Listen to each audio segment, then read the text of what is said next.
आज के case studies के इस लेक्चर में बात करेंगे। मैंने पूरा एनालिसिस कर लिया है। मेरे केस में मेंटेनेंस लगना तय है। कोर्ट मेंटेनेंस का आदेश करेगी, पत्नी को मेंटेनेंस मिलेगा, या मेरे वकील साहब ने मुझे बता दिया कि तुम्हारे केस में मेंटेनेंस लगना तय है। ऐसा मान के चलिए और अपनी व्यवस्था करके रखिए, क्योंकि कोर्ट आदेश करेगी तो आपको पैसे देना पड़ेगा। अब मैं चाहता हूं कि मेरे केस में मेंटेनेंस का आदेश तो हो रहा है तो होने दो, लेकिन सबसे कम लगे। तो इसके लिए हमें क्या करना होगा, हमें किन चीजों को वकील साहब को ले जाके देना होगा और क्या क्या करना पड़ेगा इस केस में कि जिसकी वजह से हमारे केस में मेंटेनेंस का आदेश 0% हो, यानी कम से कम हो, सबसे कम हो, जितना कम हो सकता उतना कम हो। भाई आदेश तो होना है, हम उसे नहीं रोक सकते क्योंकि ऐसी परिस्थितियां नहीं है, लेकिन हम प्रयास कर सकते हैं कि इस आदेश को, जैसे मान लो 10,000 होना था, अब उसको आपने कम करवा के 2,000, 2,500, 3,000 करवा लिया, तो ये 0% हो गया। जहां 10 होना था वहां आप 2.5, 3 पे लाए तो 0% हो गया। तो क्या इतना हम कम करवा सकते हैं? और करवा सकते तो इसके लिए हमें किन नियमों का पालन करना पड़ेगा, क्या क्या करना पड़ेगा, आज के इस स्टडीज के इस लेक्चर में इसी के बारे में डिटेल में बात करेंगे। जय जिनेंद्र, मुकेश जैन। वीडियो को लाइक और शेयर कर दीजिए और इस तरह जजमेंट्स पाने के लिए दिए गए नंबर पर आप हमें संपर्क कर सकते हैं। नंबर 1, पत्नी जितने भी केसेस करती है, चाहे वो मेंटेनेंस के केस हो चाहे कोई भी केस हो, उन सभी केसेस में आपको उपस्थित होना है। अगर आप एक केस से भागते हैं तो आपका दूसरा केस भी बिगड़ सकता है, और मेंटेनेंस के केस में पत्नी फायदा उठाकर इंटरिम का आदेश करवा लेगी और आप कुछ नहीं कर पाएंगे। तो आपको किसी भी केस से भागना नहीं है, सभी केसेस में आपको उपस्थित होना है। नंबर 2, पत्नी ने एक से अधिक मेंटेनेंस के केस किए हैं, जैसे कि डोमेस्टिक वायलेंस कर दिया, BNSS 144 कर दिया, और 24 हिंदू मैरिज एक्ट भी कर दिया। अलग अलग एक से अधिक अगर मेंटेनेंस के केस किए हैं, आप प्रयास करिए कि आपके मेंटेनेंस के केस मर्ज हो जाए। अगर संभव है, एक ही कोर्ट में है तो संभव है तो कोशिश करिए कि आपके एक साथ सभी केसेस मर्ज हो जाए। तो सभी केसेस को एक साथ आप मर्ज करवा लीजिए। ये मेंटेनेंस के हैं और हो जाते हैं, कई बार देखा मैंने, हो जाते हैं, तो आप मर्ज करवा लीजिए। इससे क्या होगा कि आपके मेंटेनेंस के केस में जब सुनवाई होगी तो एक ही तारीख पर सभी केसेस में एक साथ हो जाएगी, क्योंकि सभी केस मेंटेनेंस के लिए हैं और एक जैसे हैं, तो एक जैसी सुनवाई हो जाएगी। तो अलग अलग रखने का क्या मतलब, एक साथ करवा लीजिए। नंबर 3, जितनी जल्दी हो सके, जितनी जल्दी हो सके, मैं तो ये कहता हूं कि जब आपको मेंटेनेंस के केस का समन मिलता है तो समन मिलने के बाद दूसरी तारीख, तीसरी तारीख, चौथी तारीख, 5वीं तारीख, 6वीं मत होने दो। यहां पर आपको अपना रिप्लाई दे देना है। इसके फायदे क्या क्या होंगे वो भी आपको बता रहा हूं।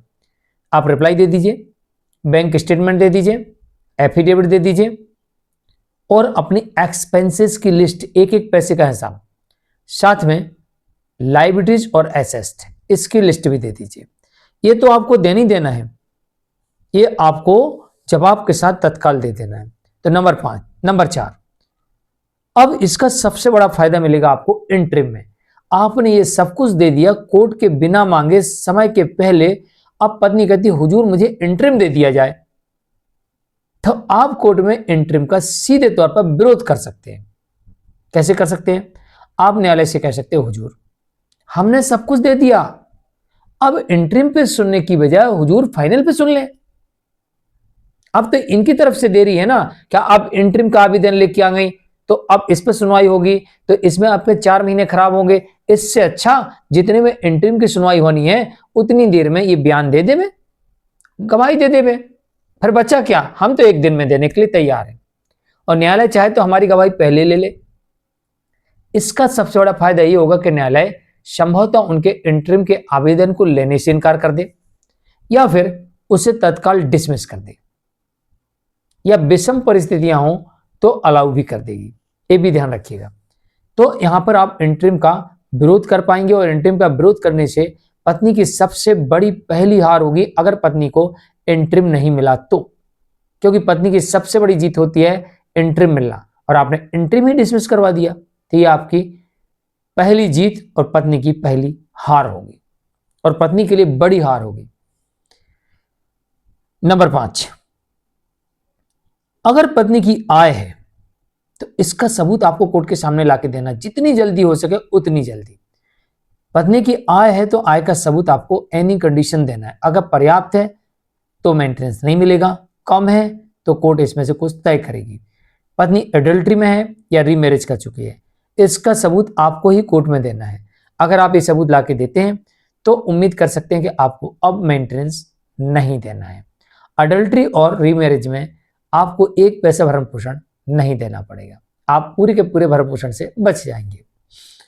नंबर 6, पत्नी की कोई भी गलतियां हो तो पत्नी की सभी गलतियों को कोर्ट के सामने आपको रखना है विथ एविडेंस, चाहे गवाह उसके लिए लगे या चाहे कोई डिजिटल एविडेंस हो, सबूत दिखाइए या गवाह लेके आइए, पर पत्नी की गलतियों को कोर्ट के सामने रखते हैं और आपकी कोई भी गलती कोर्ट में पत्नी नहीं रख पाती है सबूतों के साथ, तो फिर ये मान लिया जाएगा कि पत्नी बिना किसी कारण के अलग रह रही है और ये आपको दूसरा बड़ा फायदा हो सकता है।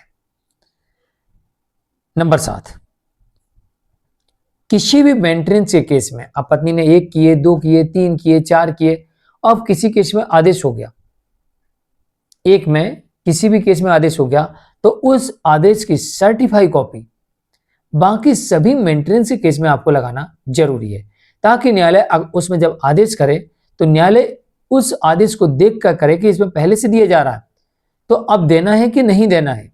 अगर पहले से पर्याप्त है तो नहीं देना, अन्यथा न्यायालय फिर अपने विवेक से परिस्थितियों पर आदेश करेगी। तो आपको सर्टिफाई कॉपी लगानी, इस बात का ध्यान रखिएगा।